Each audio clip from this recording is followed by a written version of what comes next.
안녕하세요. 저는 40 넘는 나이에 늦가기 새신랑이 된 평범하고 재미없는 남자입니다. 아내와 나란히 소파에 앉아 오래된 저의 졸업 앨범을 구경하다 지나온 날들이 회상되어 사연을 보냅니다. 제 고등학교 시절은 아주 고통스러웠어요. 어떤 한 놈한테 된통 잘못 걸렸는지 학창 시절 내내 괴롭힘을 당했거든요. 솔직히 정말 괴로웠습니다. 엄마는 일찍이 도망을 가셔서 얼굴도 잘 기억나지 않고 아버지는 술에 취해 아들을 나몰라라 하느라 고모 손에 옆집 아줌마 손에 이리 치이고 저리 치이며 살았거든요. 늘 술에 찌든 아버지에게 무슨 돈이 있었겠습니까? 때문에 전 참 가난한 학생이었어요. 중학교, 고등학교 때는 모르는 졸업생에게 사이즈도 맞지 않는 교복을 물려받아 학교를 가야 할 정도였답니다. 그런 저를 괴롭히는 소위 말해 일진이었던 그 자식은 아주 다양한 방식으로 저를 힘들게 했습니다.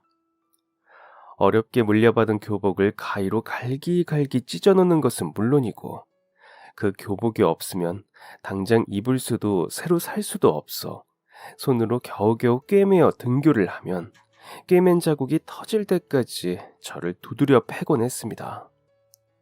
그 자식의 주먹과 발길질에 바닥을 나뒹구는 것은 흔한 일이었습니다. 안 그래도 못 먹어 야인 몸이 상처투성이가 되어 너무 아프고 괴롭힘 당하는 이유를 몰라 마음까지 상처로 물들어가는 동안에도 제게는 어떤 구원의 손길도 주어지지 않았어요. 괴롭힘을 당하면 선생님께 말하라. 혹시 학교를 다니다 그런 말 한 번쯤 들어보신 적이 있나요? 저희 선생님도 마찬가지였습니다. 괴롭힘을 당하면 구해줄 것처럼 말이죠. 맞다가 도저히 안 될 것 같을 때 그 말을 믿어보려 선생님을 찾아갔습니다. 그때 당시 담임은 아주 나이 많은 남자 선생님이었습니다. 제 말을 듣고 안경을 한번 고쳐 쓰신 선생님은 한숨을 쉬며 다음날 엄마를 모시고 학교에 나오라고 했어요. 괴롭힘 당한 것은 저인데 왜 엄마를 모시고 와야 하는지 이해가 가질 않았지만 고개를 끄덕였습니다. 그리고 엄마가 없던 저는 짜증을 내는 고모를 모시고 학교로 향했습니다. 그렇게 고모를 모시고 학교에 가는 길 내내 고모는 제게 잔소리를 하셨어요. 뭘 얼마나 두드려 맞았기에 어떻게 싸웠기에 학교에까지 부름이 있냐고. 저는 아무 말씀도 드리지 못했습니다. 다 제가 못나서 일어난 일인 것만 같았거든요. 그런데 학교에 도착해 상담실로 고모를 모시고 들어가니 그곳에 담임 선생님과 함께 그 자식이 앉아있더군요. 선생님은 그 자식을 향해 왜 부모님을 모시고 오지 않았냐고 윽박을 지르고 계셨습니다. 그랬더니 벼랑간 그 자식이 눈물을 터뜨리며 말하는 것입니다. 저 사실 엄마 아빠가 안 계세요.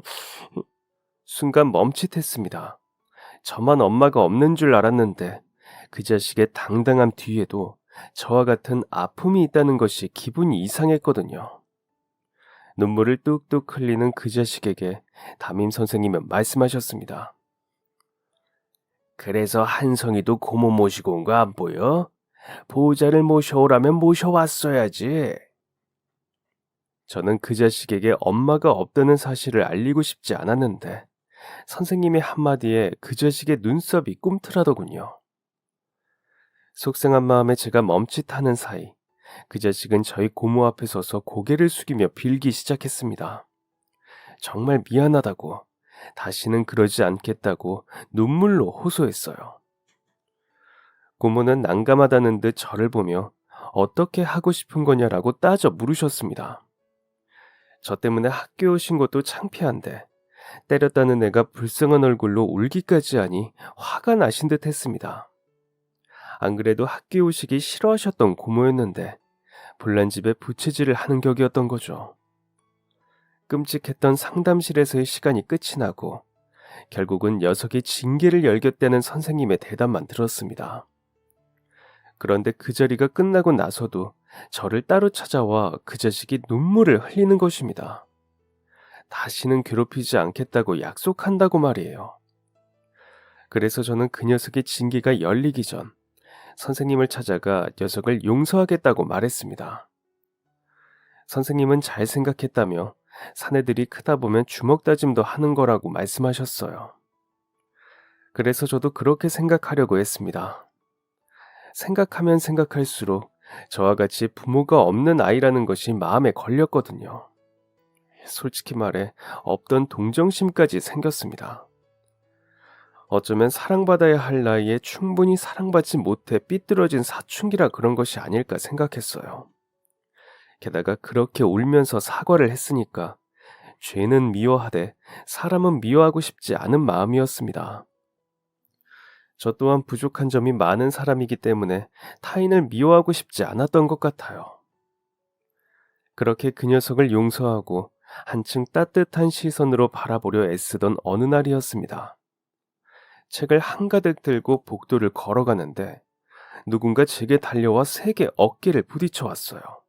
반동에 의해 저는 그대로 바닥에 미끄러지듯 넘어지고 말았고 고개를 들었을 때 제 눈앞에는 싱글벙글 웃고 있는 그 자식이 서 있었습니다. 양손을 바지 주머니에 찔러 넣고 그 녀석이 뱉은 말이 아직도 생생해요. 아이고, 미안해서 어쩌지? 한 번만 용서해주라. 내가 부모 없이 커서 그런지 앞이 잘 안 보이네. 미안하다고 말하는 그 자식의 얼굴엔 눈을 씻고 찾아보아도 미안함 따위 묻어있지 않았습니다. 등줄기를 타고 식은땀이 흘러내리는 기분이 들었어요. 끝난 줄 알았는데 아닌 것 같았습니다. 예감이 좋지 않았어요. 잔뜩 긴장한 채 몸을 웅크린 저를 피해 그 자식은 몇 번 비웃기만 하고 자리를 떠났습니다. 지나가던 아이들이 저를 흘끔거리는 시선이 느껴졌어요. 아무 일도 일어나지 않아 다행이라고 생각하면서도 묘한 불안함이 저를 감쌌습니다. 그 자식의 괴롭힘은 간헐적이었어요. 언제나 예고 없이 실수를 가장하여 제게 찾아왔거든요. 용서를 빌었던 그때 모습은 온데간데 없었어요. 그저 저를 은근히 조롱했고 직접적으로 주먹을 휘두르지 않았을 뿐 나쁜 짓은 계속되었습니다. 한 번은 체육 시간에 교실에서 옷을 갈아입는 도중 그 자식이 제가 교복 바지를 벗은 틈을 타 체육복 바지와 교복 바지 두 개를 동시에 가지고 도망을 가는 바람에 바지를 입지 못하고 운동장으로 나가게 된 적이 있었습니다. 운동장 철봉이에 나란히 걸려있던 바지를 서둘러 입는 제게 그 자식은 말했어요. 아이고, 미안해서 어쩌지? 내 바지인 줄 착각했어.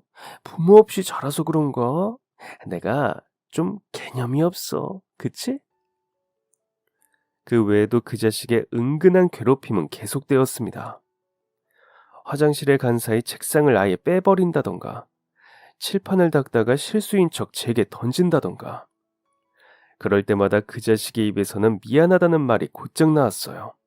마지막엔 꼭 부모 없이 자라 그렇다고 불쌍한 표정을 곁들이면서 말이죠. 저는 큰 고민에 빠졌습니다. 어떻게 해야 이걸 끝낼 수 있을지. 하지만 결국엔 그걸 포기했습니다. 다시 선생님께 말씀드리려 교무실을 찾았을 때 암울한 표정의 저를 보자마자 한숨부터 내쉬는 선생님께 차마 입이 떨어지지 않았기 때문입니다. 불행 중 다행으로 그 자식은 저를 예전처럼 두드려 패지는 않았습니다. 그런 몹쓸 괴롭힘들을 견딜 수 있다면 끝까지 참아야겠다고 다짐했어요. 가끔 견디기 힘든 순간들이 불쑥불쑥 찾아왔지만 졸업하면 두 번 다시 만날 일 없을 거라는 생각에 죽을 힘을 다해 버텼습니다. 그리고 마침내 졸업이라는 해피엔딩이 찾아와 주었어요. 복잡스러우면서도 해방감이 느껴지는 기분에 졸업하면 뭘 가장 먼저 할까 고민하다 봉사활동을 다니기 시작했습니다. 처음 시작은 연탄 나르기였습니다. 어떻게 하면 내 복잡한 마음을 다잡을 수 있을까? 오랜 고민 끝에 내려진 결정이었어요. 마음만 먹으면 얼마든지 좋은 일을 하면서 제 자신을 돌아볼 시간을 만들 수 있더군요. 그때가 추운 겨울이라서 연탄 봉사 활동으로 결정한 것이었지만 아직까지 그때의 결정을 후회하지 않습니다.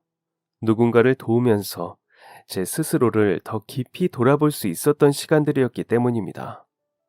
그렇게 우연히 시작했던 봉사활동의 참뜻을 깨닫게 된 저는 졸업을 하고 대학을 다니면서도 종종 봉사활동을 다녔어요. 나쁘지 않았습니다. 아무도 저를 괴롭히지 않았고 아무도 제가 편부모 가정에서 자란 불행한 아이라는 것을 몰랐으니까요. 대학을 다니면서 가입한 봉사 동아리 사람들과는 아주 친한 사이가 되었습니다. 관심이 있는 주제가 공통적으로 있다는 것은 사람과 사람 사이를 아주 돈독하게 하더라고요. 그 동아리 활동으로 저는 연탄 봉사뿐 아니라 밥차 봉사 등 다양한 활동에 참여하게 되었습니다. 그렇게 1년이라는 시간이 흘렀어요. 완전히까지는 아니더라도 저의 불행했던 고등학교 시절은 기억 속에서 지워져 갔습니다. 그러던 어느 날, 제게는 번호조차 저장되어 있지 않던 동창 중 한 녀석이 연락이 왔기에 무슨 일인가 했더니 담임 선생님이 심근경색으로 돌아가셨다는 소식을 전해왔거든요. 심장이 벌렁거리는 기분이었습니다. 담임 선생님은 저를 귀찮아하셨고 저도 그런 선생님께 상처를 받으며 학창 시절을 보냈으니 선생님의 죽음이 안타깝긴 했어도 크게 슬프지는 않았습니다. 다만 장례식장에서 그 나쁜 자식을 다시 만나게 될지도 모른다는 생각이 저를 불안하게 만들었어요. 그리고 불안한 생각은 현실이 되었습니다. 최한성? 얼굴 많이 좋아졌다. 어디서 무슨 일이 있었던 건지 그 자식의 몸엔 위협적인 문신들이 휘황찬란했고 온몸은 명품으로 휘감고 있더군요. 그 낯설고 위협적인 모습에 다시 예전처럼 주눅이 드는 기분이 들었습니다. 저는 그 애의 말에 대답조차 하지 못했습니다. 잘 살고 있었는데, 평범한 20대 대학생처럼 당당하고 활기차게 지내고 있었는데, 그 자식의 얼굴을 보는 순간 다시 예전의 찌질이로 돌아가는 기분이 들었어요. 그리고 여전히 학비를 벌기 위해 아르바이트를 전전하며 시장에서 떨이로 산 옷을 입고 다니는 저와는 달리 화려한 명품으로 치장한 그 녀석을 보니 기가 죽기도 했습니다. 어째서 저보다 그 자식이 더 떵떵거리며 살고 있는지 받아들이기 힘들었던 것 같아요. 그날 이후 잡생각에 시달렸습니다. 어떻게 그 자식을 지워내지? 다시 만났을 때 당당하려면 내가 어떻게 달라져야 할까? 너무 고민이 심해서 동아리 동기들과 술을 마시다가 고민을 털어놓기도 했어요. 그러던 중 동기 하나가 제게 운동을 시작해보는 게 어떻겠느냐 제안했습니다. 그 말에 저는 곧바로 각종 운동을 시작했어요. 합기도, 태권도, 유도, 복싱, 조금이라도 힘을 기를 수 있는 것들이라면 몽땅 배웠습니다. 물론 그렇게 할 수 있었던 것도 처음에 같이 연탄봉사 활동을 다니던 어른들 중 합기도 관장님이 계셨기 때문에 가능했습니다. 저를 보면서 운동 생각 있으면 연락 달라던 그 아저씨의 연락처를 버리지 않고 계속 가지고 있기를 참 잘했다는 생각이 들었었죠. 염치 없지만 도장에 등록할 돈이 넉넉하지 못했던 저는 그 관장님에게 부탁을 드려야 했습니다. 혹시 청소 아르바이트라도 좋으니 굳은 일이라도 하면서 도장 등록비를 할인받을 수는 없겠느냐고 말이에요. 그랬더니 관장님이 그러셨어요. 무조건 오케이지. 너같이 심성 좋은 애들이 운동을 해야 해. 다른 거 배우고 싶은 거 더 없어? 태권도, 유도, 복싱 말만 해. 내가 아는 사람들 소개해 줄 테니까. 정말 감사한 마음이었습니다. 너무 감사해서 저는 시키지도 않은 온갖 굳은 일을 일부러 찾아서 하며 관장님과 인연을 쌓아갔습니다.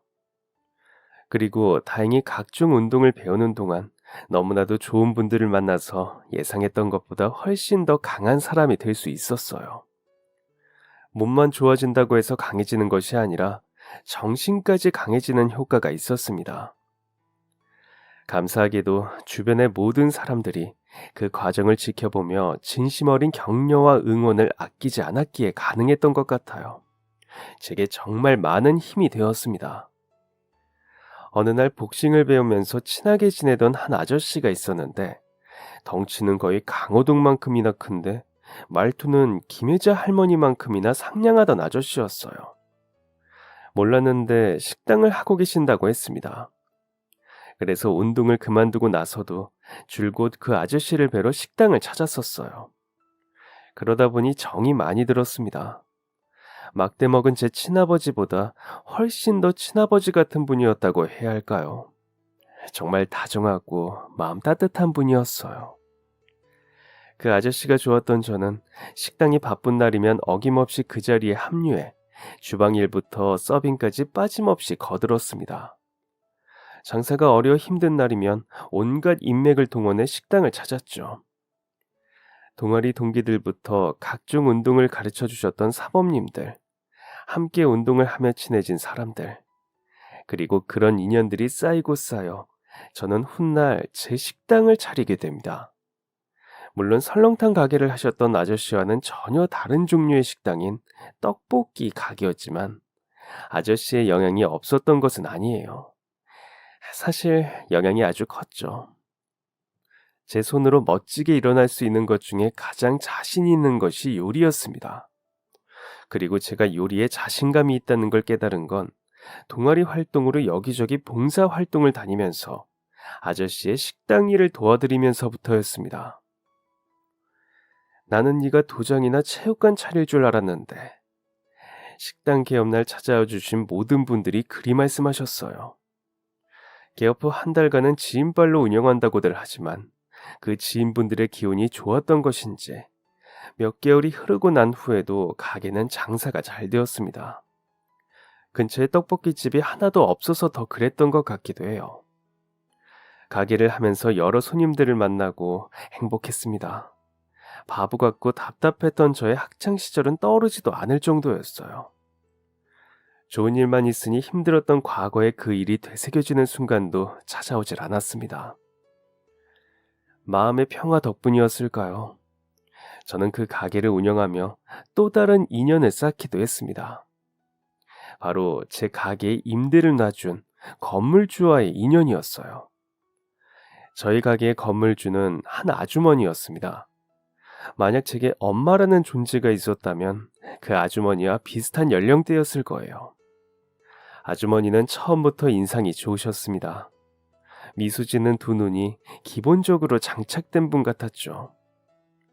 웃는 얼굴을 보고 인상을 찌푸릴 사람이 세상에 몇이나 될까요?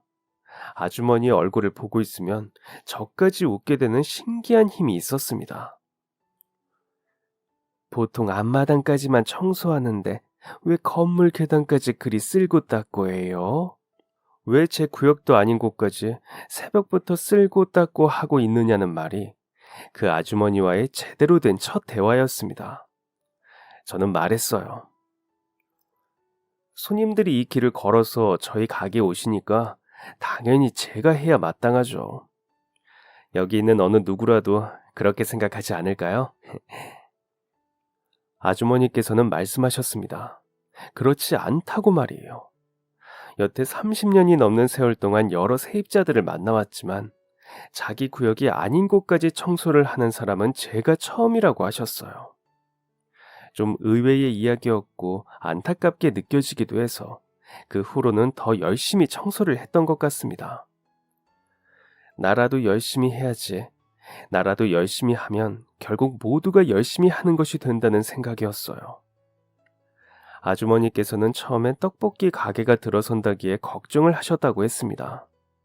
학교 근처도 아니었고 다들 밥집이나 찾지 분식집을 누가 좋아할까 했었다고요. 그런데 장사가 잘 되기에 신기했는데 저를 보니 그 이유를 알 것 같다 하셨습니다. 그 칭찬에 괜히 몸둘 바를 모르겠더군요.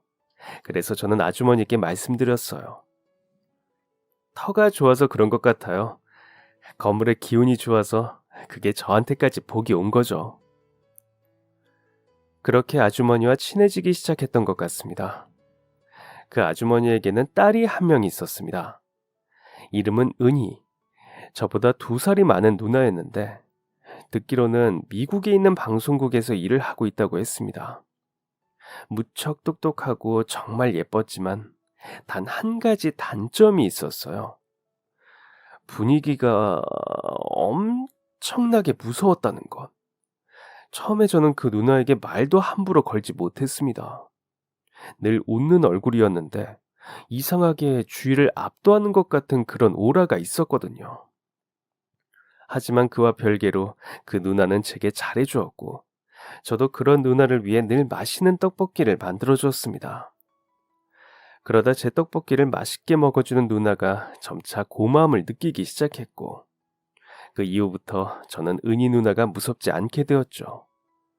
대화를 하면 할수록 사람을 들여다보면 볼수록 누나는 정말 좋은 사람이었습니다.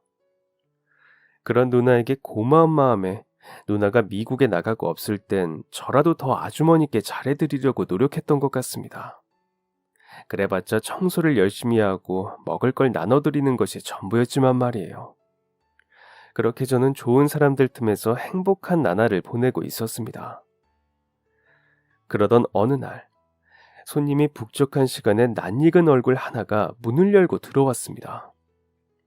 그 사람은 바로 고등학교 시절 저를 끈질기게 괴롭혔던 사이코 같은 그 나쁜 자식이었습니다.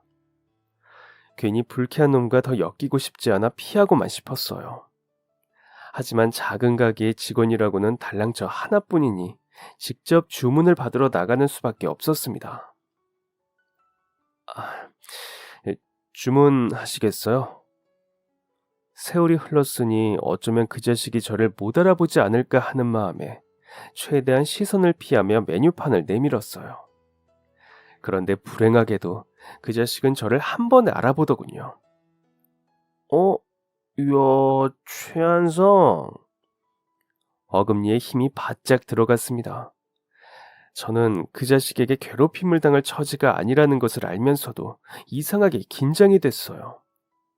그때의 일들을 제 머릿속에선 잊었다고 생각했지만 그에 반해 제 몸은 그때 일을 확실하게 기억하고 있는 것 같았습니다.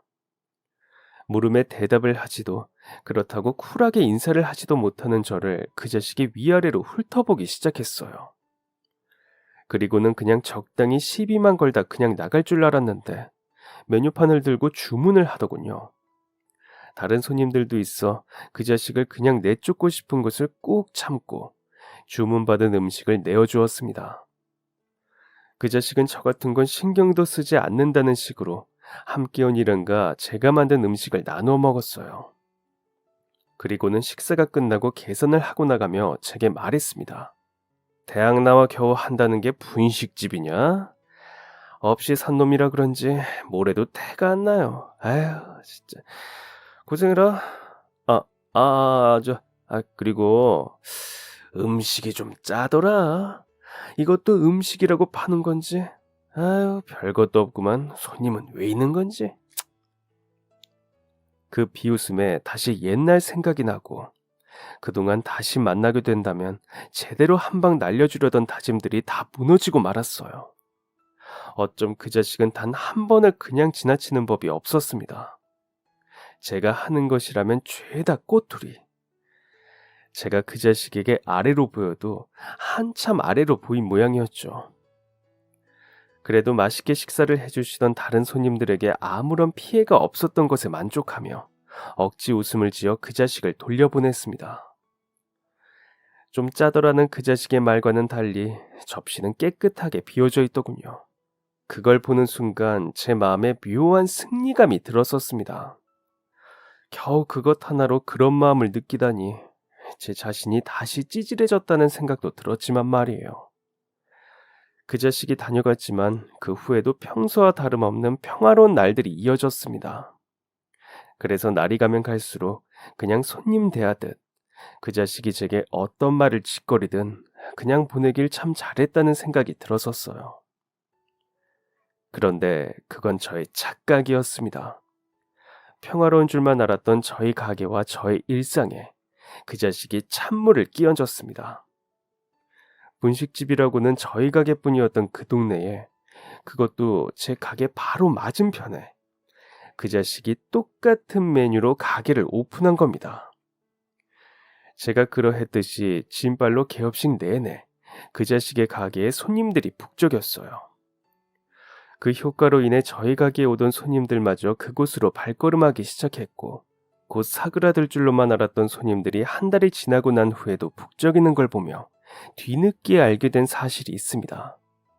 바로 저희 가게보다 1,000원씩 더 저렴하게 판매하고 있었던 것입니다. 비슷한 모양새의 비슷한 맛. 그런데 모든 메뉴가 1,000원 더 싸다면 당연히 사람들 눈에 제 식당이 좋지 않게 비춰질 것이었어요. 겉보기에 재료가 큰 차이도 없어 보일 테니 어쩌면 제 음식들이 비양심적으로 비춰질지도 모르는 일이었죠.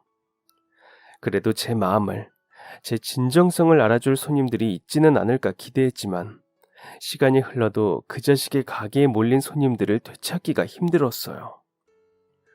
제가 더 특별하게 맛을 내는 기술이나 무기가 있었더라면 이런 일이 생기는 것을 막을 수 있지 않았을까 하는 생각에 나날이 자책이 심해져 갔습니다. 손님의 발길이 끊긴 가게를 되살릴 방법은 다른 재료를 가져와서 메뉴를 바꾸거나 원래의 가격을 더 낮추는 것뿐이었어요. 하지만 둘 다 쉽지 않았습니다. 몇 달 장사가 잘 되긴 했어도 초기에 들인 비용을 메꾸는 것에 바빴고, 쭉 이어졌다면 무리는 없었겠지만 장사가 안 되기 시작하면서부터 가게 월세 부분까지 빠듯해졌기 때문이었죠. 그렇다고 개업 후로 내내 찾아주었던 주변 분들에게 부탁을 하기도 우스웠습니다. 처음부터 괜찮은 형편으로 장사에 뛰어들었다면 괜찮았을지 몰라요. 그래서 없는 형편의 장사를 해보겠다고 꿈을 품었던 제 자신에 대해서도 자책하게 됐었습니다. 어쩌면 그 자식 때문에 학창시절을 망친 것도 모자라 이제는 제 전부인 가게마저 망하게 될지도 모른다는 생각에 눈앞이 캄캄했어요. 자꾸 눈물이 나서 주방 한편에 주저앉아 울게 되더군요. 나는 안 될 놈인가. 그렇게 틈만 나면 주방 한편에 쭈그려 앉아 가계부를 보며 울던 어느 날이었습니다. 그날도 훌쩍이며 속으로 막막한 미래를 걱정하고 있었는데 가게 문이 열리는 소리가 들렸어요. 손님이 왔다는 생각에 저는 쏜살같이 일어나 어서 오세요 하고 외쳤죠. 그런데 가게 문을 열고 들어온 사람은 손님이 아닌 건물주 아주머니였습니다. 오랜만에 뵙는 반가운 얼굴이긴 했지만 솔직히 실망스러웠어요. 제가 기다리던 손님이 아니었기 때문이었죠. 그런데 제가 울고 있었다는 게 얼굴에 티가 나기라도 한 건지 제 얼굴을 보시던 아주머니의 얼굴이 걱정으로 물들었습니다. 지금 우는 거야? 왜 울어? 그동안 울고 있을 때 아무도 먼저 물어봐 주지 않아서였을까요? 아주머니의 질문 하나에 다시 눈물이 왈칵 터져 나왔습니다. 스스로 참 못난 놈이라는 생각이 들었지만 멈춰지지 않았어요. 아주머니께서는 제 어깨를 두드리며 다시 한번 물으셨어요. 그리고 자기한테 다 이야기해보라고 하셨죠. 그 마법 같은 한마디에 저는 정말 요술에 걸린 사람처럼 속마음을 털어놓게 되었습니다. 건너편에 가게가 생기면서 손님이 그쪽으로 몰렸다는 것은 아주머니께서도 익히 다 알고 계신 듯 했어요.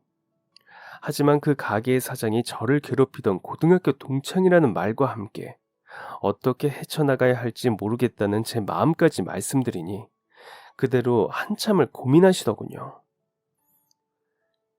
사이가 많이 나쁜 친구였어?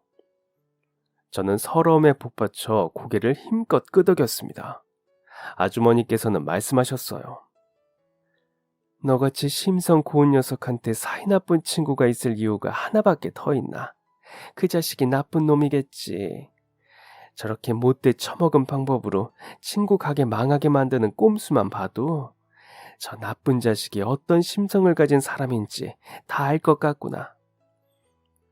정말 아주 오래전부터 듣고 싶었던 말이었습니다. 그 말을 아주머니 입을 통해 듣게 될 줄은 꿈에도 몰랐어요. 창피한 것도 모르고 눈물은 속절없이 흘렀어요. 아주머니의 다한 말이 믿기지가 않아서 더 그랬습니다. 내 저 자식 가게 문 닫을 때까지 한동안 월세 안 받을게. 전원보다 가격 더 낮춰서 팔아. 대신 딱 하나만 약속해. 무조건 다시 일어서는 걸로. 그러니 이제 그만 울고 최선을 다해봐. 내가 자네한테 이렇게까지 하는 건 그동안 이 건물 통째로 다 자기 것처럼 아껴주던 자네의 착한 심성을 믿기 때문이야. 그리고 내 입장에서도 건너편 가게에 손님 빼앗기면 나도 손해니 그냥 두고 볼 수가 있나. 그러니까 무조건 손님 되찾아오는 거야. 할 수 있지? 아주머니의 배려와 호의 덕분에 제 마음에 희망이 생겼습니다. 정말 감사하다고, 꼭 보답하겠다고, 무조건 해내겠다고. 그렇게 아주머니께 고개를 숙이고 감사 인사를 드렸습니다. 아무리 우리가 서로 친분이 있다고 해도 그런 큰 배려와 호의를 베풀어 주실 줄은 꿈에도 몰랐습니다. 월세가 밀리면 꼼짝없이 쫓겨나는 게 현실이라고만 생각했는데, 너무나도 꿈 같은 일이었어요. 그날 이후 저는 당장 가게의 메뉴판을 뜯어 고쳤습니다. 건너편 가게보다 1,000원 더 내린 가격이었습니다. 사실 그렇게 하면 남는 것이 거의 없었지만 그만큼 그 나쁜 자식에게 이기고 싶은 마음이 간절했죠. 그리고 놀랍게도 그 방법은 손님들에게 제대로 먹혔습니다. 더 싸게 팔았더니 정말 그 전보다 손님이 훨씬 늘어버린 것이었어요. 북적이는 손님들의 영향으로 가게는 다시 문전성시를 이루었고, 제 손에 남길 수 있는 이유는 적었지만 가게를 다시 살리는 것에 성공했습니다. 그리고 얼마 안 가 그 자식의 가게는 문을 닫았고 말이에요. 건물주 아주머니의 기지가 없었더라면 일어날 수 없는 일이었습니다. 이런 결과를 가져올 수 있었던 것은 모두 아주머니의 배려와 호의 덕분이었습니다. 그렇게 그 자식의 가게가 망하고 며칠 뒤에 은희 누나가 미국에서 돌아왔습니다. 엄마 집밥보다도 제가 만든 떡볶이가 더 먹고 싶었다며 당당하게 한쪽 테이블을 차지하고 앉은 은희 누나. 저 듣기 좋으라는 소리인 걸 알고 있었지만 그래도 직접 들으니 기분은 좋았어요. 메뉴엔 없지만 누나가 매운 걸 워낙 좋아하고 그리워했을 걸 알기에 팔던 떡볶이에 청양초를 가득 썰어 넣고 튀김과 함께 테이블 위에 올려두었습니다. 총기 없던 눈망울에 금세 빛이 반짝이는 걸 보니 내심 뿌듯했어요. 내가 정성스럽게 만든 음식을 누군가가 좋아해 준다는 것은 식당을 하는 사람으로서 정말 고마운 일이거든요. 누나는 며칠 굶기라도 한 사람처럼 맵고 뜨거운 떡볶이를 물 한 모금 마시지 않고 허겁지겁 입속으로 밀어넣었습니다. 천천히 먹으라며 물을 따른 컵을 테이블 위로 쓱 밀어봤지만 누나의 손은 오직 떡볶이를 향하기만 했어요. 한동안 속상하고 울컥했던 마음에 작은 위로를 받는 것 같은 기분이 들었습니다. 이제 영영 한국에 들어온 것이냐는 저의 물음에 누나는 고개를 가로저었어요. 그러려고 했는데 결국 또 붙잡혔어. 나는 미국물 먹으면서 살아야 할 팔자인가 봐. 한 달 정도 휴가 받고 들어온 건데 그동안 있으면서 엄마랑 여행도 좀 다녀오고 네가 만든 떡볶이도 실컷 배 터지게 먹고 가려고. 질릴 정도로 먹을 거야. 각오해. 그 말이 그냥 저 듣기 좋으라고 하는 소리인 줄로만 알았는데 누나는 정말 저희 가게의 VIP 단골 손님이라도 되기로 결심한 건지 별일이 없으면 매일같이 가게를 드나들었습니다. 어떤 때에는 중요한 사람을 만나고 오기라도 한 건지 잔뜩 꾸민 차림으로 와서는 밥을 한 숟가락도 제대로 못 먹었다라며 떡볶이로 속을 채우고 떠났고, 어떤 때는 씻지도 않은 것 같은 구질한 차림에 슬리퍼를 신고 나와 이마를 벅벅 긁어대며 떡볶이로 속을 채우기도 했습니다. 간간히 건물주 아주머니께서 그런 누나를 찾아 가게에 들렀다가 매일 매운 것 먹으면 속 다 버린다며 잔소리 하시는 것 외에 특별할 것이 없는 평범한 날들이었어요. 그러던 어느 날 가게 문이 요란하게 열리며 누군가가 제 이름을 큰 소리로 부르는 것입니다. 저는 그때 누나가 친구들과 나눠 먹을 거라고 포장을 요청했던 떡볶이를 용기에 담고 있던 중이었어요. 이야, 가게 잘 돌아간다. 아이, 최한성, 나와봐. 빨리 안 나와?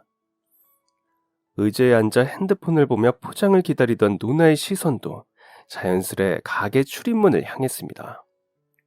하지만 저는 그 문이 열리는 곳을 쉽사리 쳐다볼 수가 없었어요. 목소리만 들어도 누구인지 너무나도 잘 알았기 때문입니다.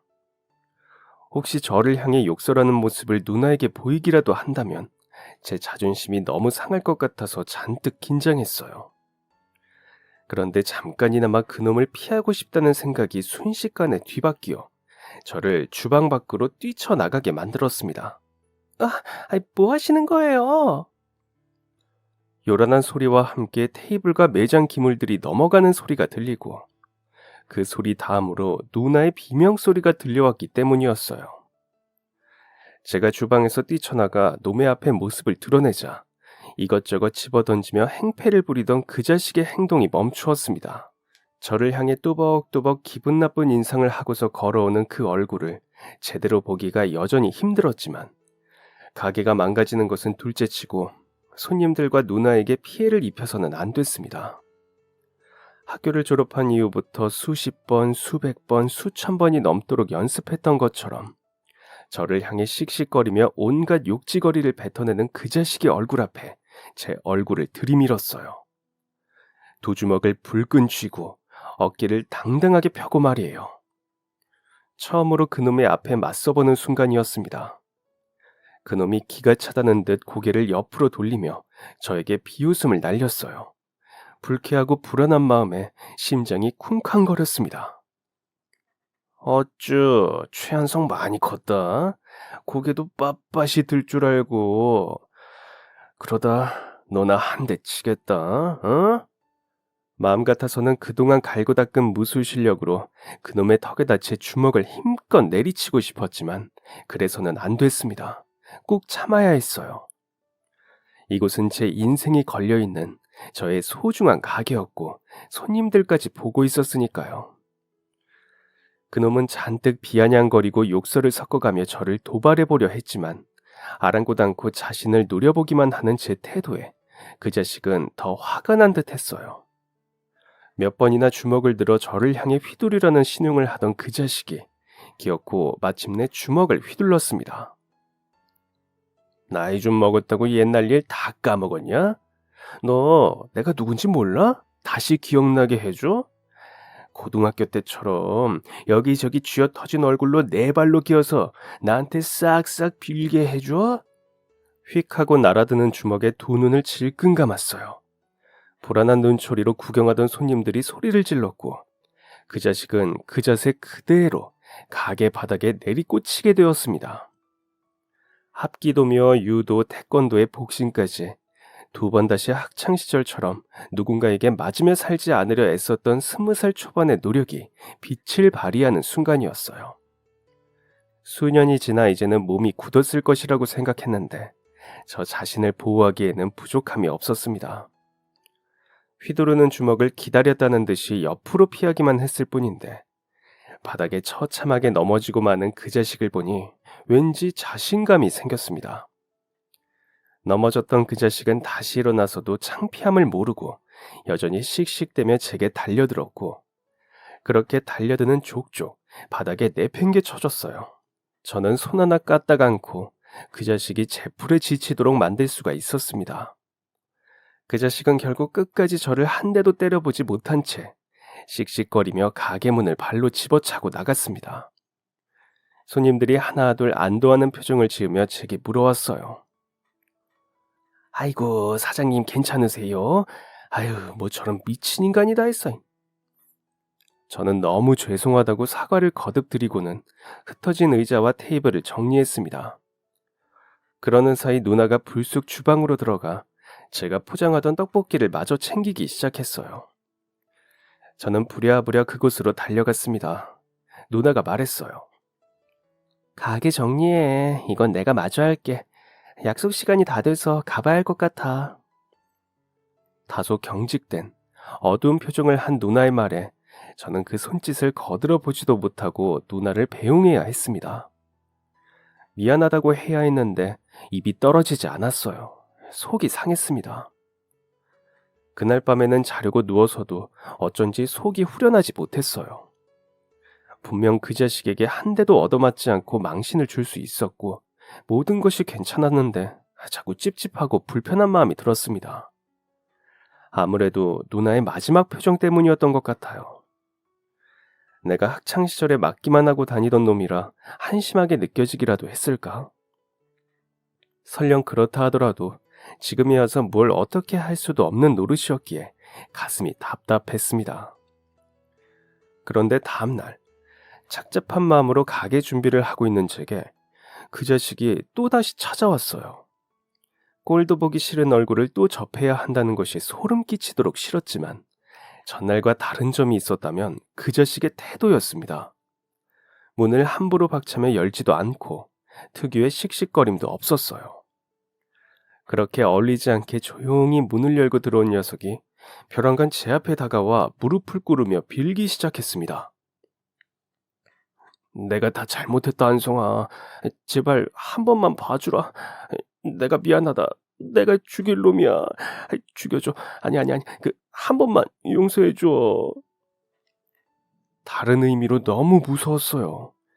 그 자식의 그런 애절한 목소리가 저를 향한다는 것이 미치도록 소름 끼쳤습니다.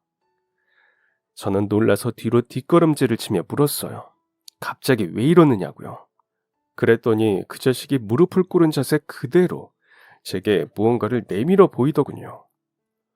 그 자식의 핸드폰이었고 그 안에는 전날에 자신이 행패를 부리는 모습이 그대로 녹화되어 있었습니다. 손님들 중 누가 그 장면을 촬영하기라도 했었나? 저는 몰랐던 사실에 속으로 살짝 당황스러운 마음이 들었습니다. 그런데 그 자식이 울면서 하는 말을 듣고 나니 상황이 이해가 되기 시작했어요. 네가 우리 수정이한테 잘 좀 말해주라. 이 영상 다 가짜라고.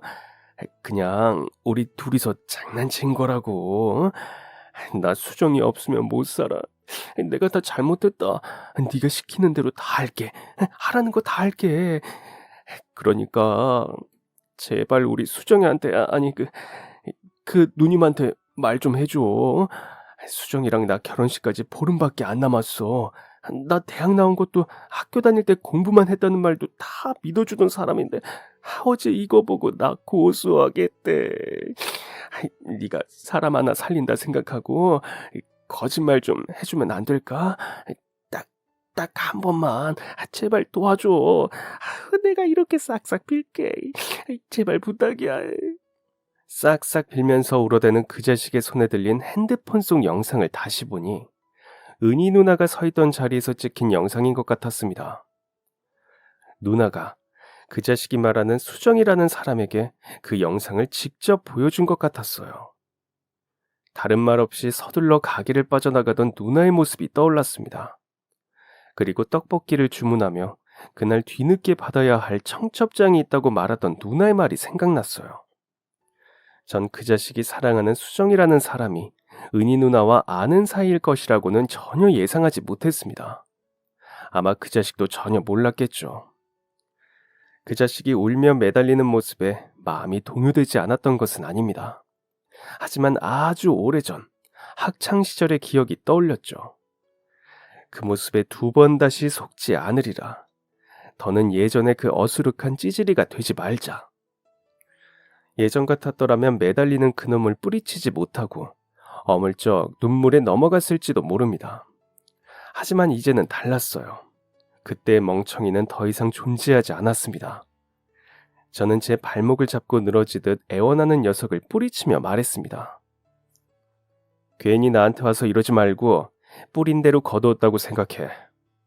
네가 그분한테 했던 거짓말들 내가 아니었어도 어차피 언젠가 다 들통날 일이었잖아. 내 핑계 대지 마.